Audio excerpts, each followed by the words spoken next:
Feliz sábado para os irmãos. Antes de começar, quero falar para as pessoas que estão lá fora, que por acaso estejam me ouvindo. O irmão Diácono me deu um recado aqui, para convidar essas pessoas para vir para dentro, porque ele está convidando e não tendo sucesso. Então, se você tem um parente, um amigo que está lá fora e que quiser chamar para dentro, vai ser proveitoso. O título foi anunciado pelo irmão Vanderlei, Vencendo Nossas Batalhas. Sempre quando eu pergunto para minha sogra, o nome dela é Elza, né? Como é que está, dona Elza? Tudo bem? Ela fala, estou pelejando. Os antigos tinham essa ideia, né? Estou pelejando, estou na guerra, né? É isso mesmo, estou pelejando. Aí eu sempre falo, mas a senhora não para de pelejar? Não, estou pelejando. É isso, a vida é uma peleja. A peleja é uma guerra. É uma guerra. E desde o dia que nós nascemos, hoje a Alessandra faz 30 dias, né, neguinho? Desde o dia que nós nascemos, começa a guerra. E nós estamos na luta. Até, proveitoso dizer, por que é necessário fazer o aniversário de um aninho? Exatamente porque é um momento crítico da vida de uma pessoa dos primeiros dias a um aninho. Porque a guerra é mais acirrada, mais forte nessa idade. Mas quem inventou a guerra? Onde começou a guerra? A guerra tem vários territórios. E nós vamos destacar aqui um território. Apocalipse, no capítulo 12, versículo 7, 8 e depois o versículo 12. Diz assim este texto: houve batalha no céu. Miguel e seus anjos batalhavam contra o dragão. Batalhava o dragão e seus anjos, mas não prevaleceram, nem mais o seu lugar se achou nos céus. Versículo 12. Pelo que alegrai-vos, ó céus, e vós que neles habitais. Ai dos que habitam na terra e no mar, porque o diabo desceu a vós, e tem grande ira, sabendo que já tem pouco tempo. Onde que teve guerra? No céu. Teve guerra. E ali, aquela guerra foi uma guerra forte. E Satanás e seus anjos foram precipitados para a terra. E os habitantes do céu ficaram felizes. Mas os habitantes da terra?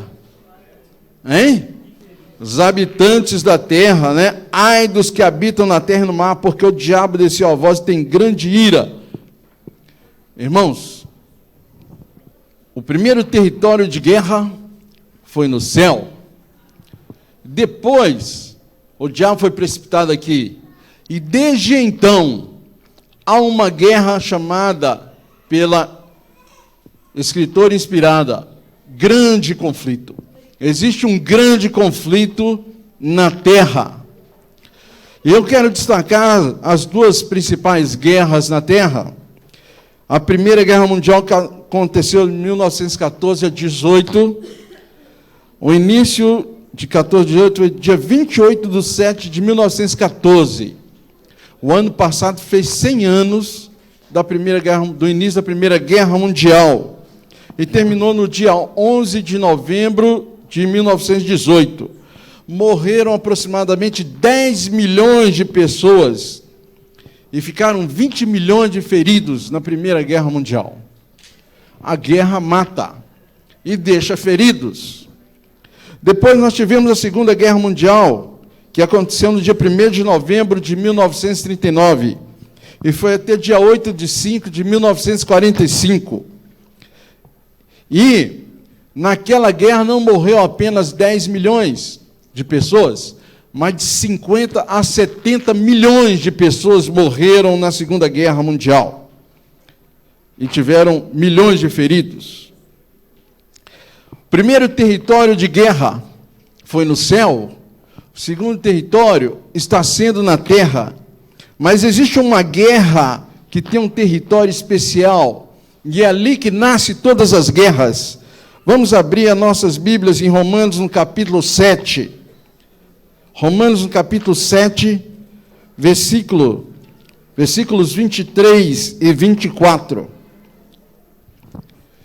Romanos 7, 23 e 24 diz assim: mas vejo nos meus membros uma lei que guerreia contra a lei do meu entendimento, e me prende debaixo da lei do pecado que está nos meus membros.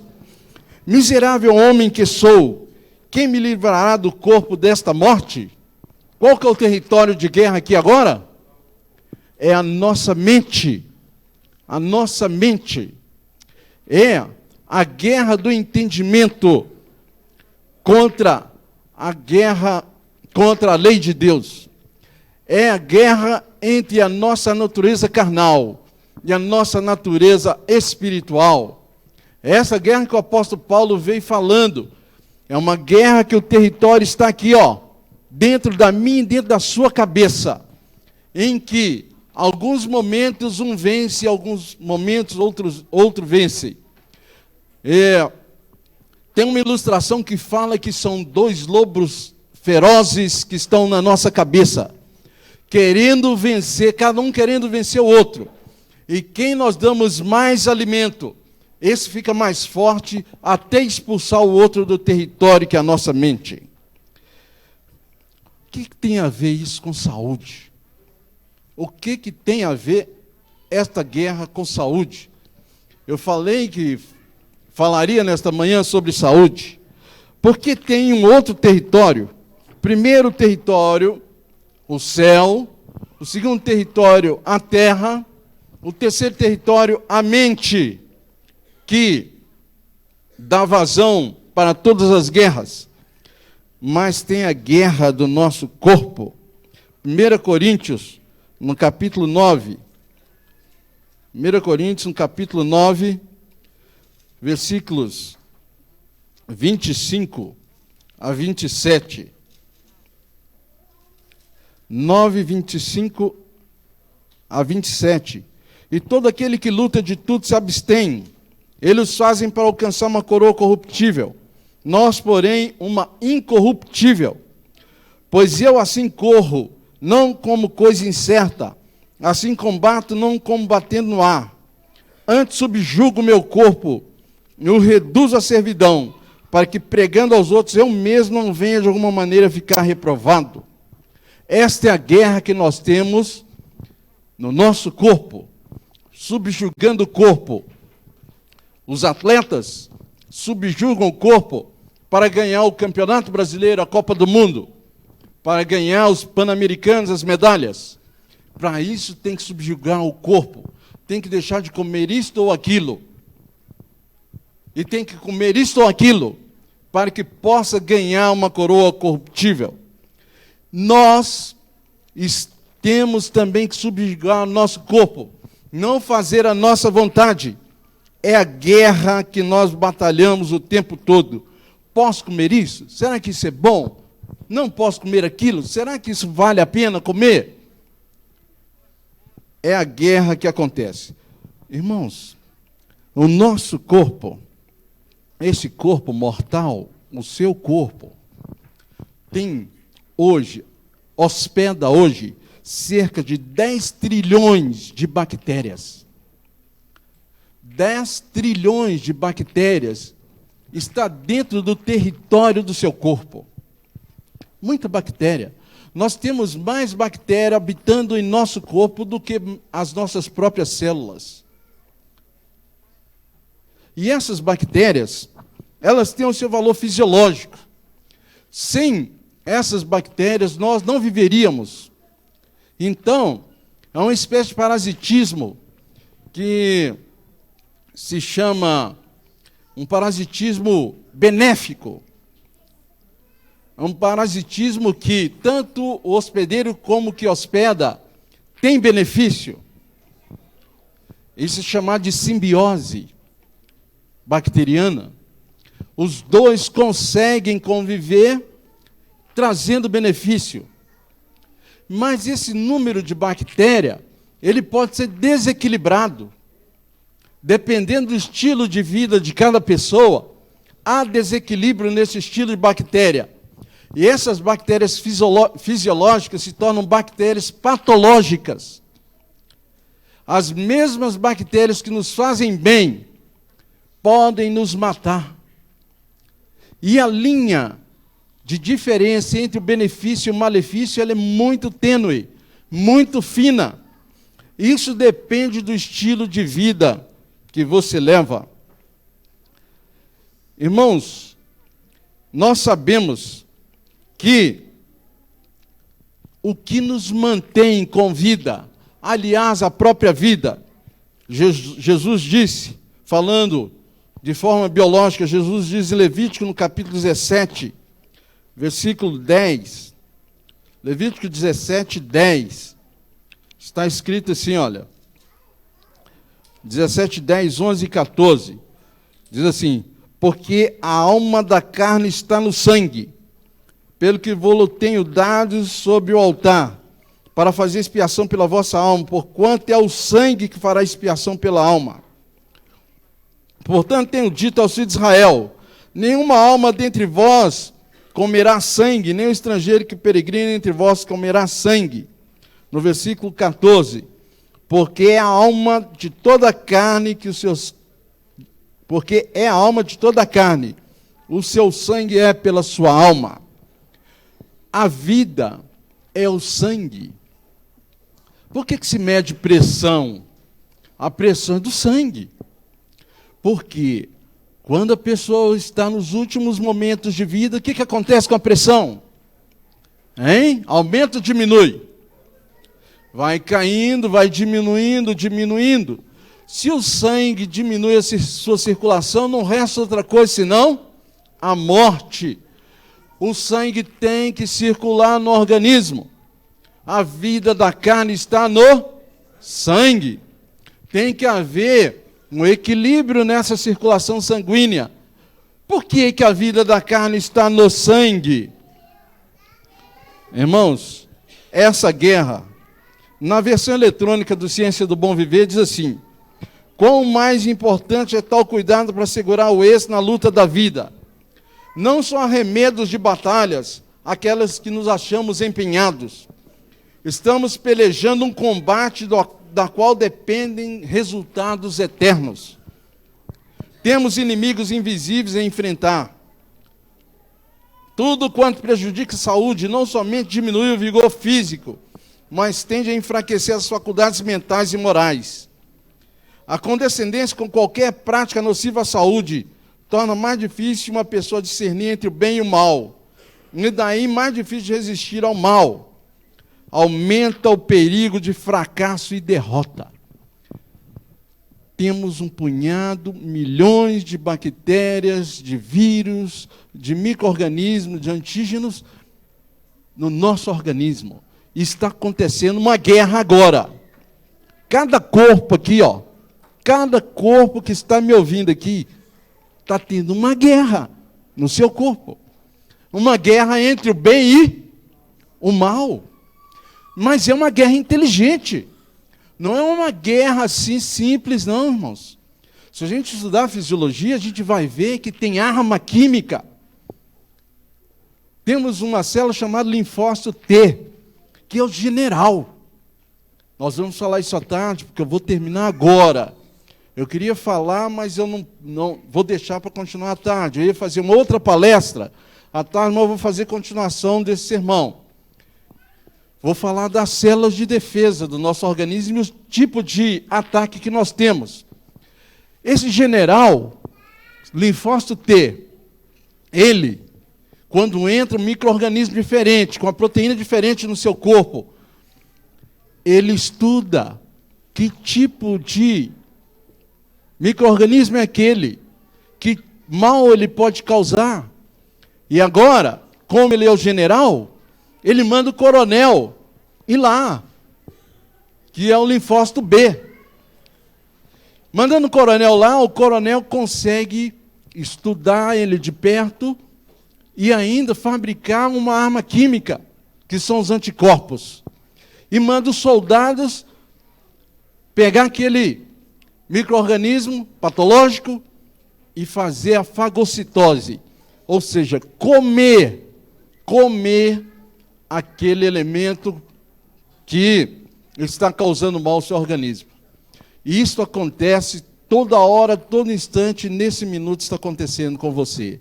Mas nós vamos falar isso mais detalhado mais tarde. Quero só passar um filmezinho aí, para os irmãos, só como introdução do que a gente vai falar mais tarde. O som vai funcionar? Só um minutinho.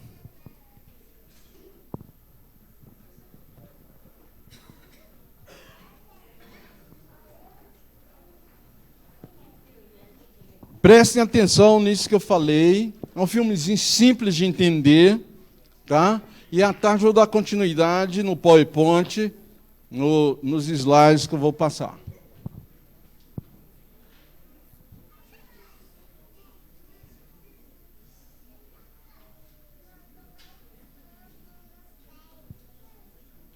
Só que nós vamos precisar de silêncio para a gente entender. Está sem o som.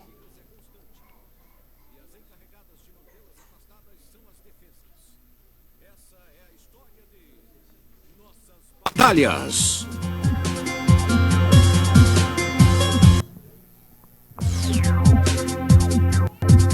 A ameaça das forças inimigas é constante. E as encarregadas de mantê-las afastadas são as defesas. Essa é a história de Nossas Batalhas.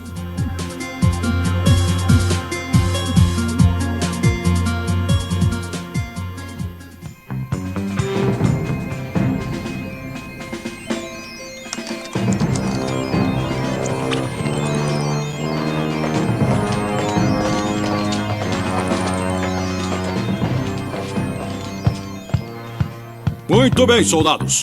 Se vocês vão se encarregar de proteger o corpo, eu preciso que me mostrem se realmente estão preparados.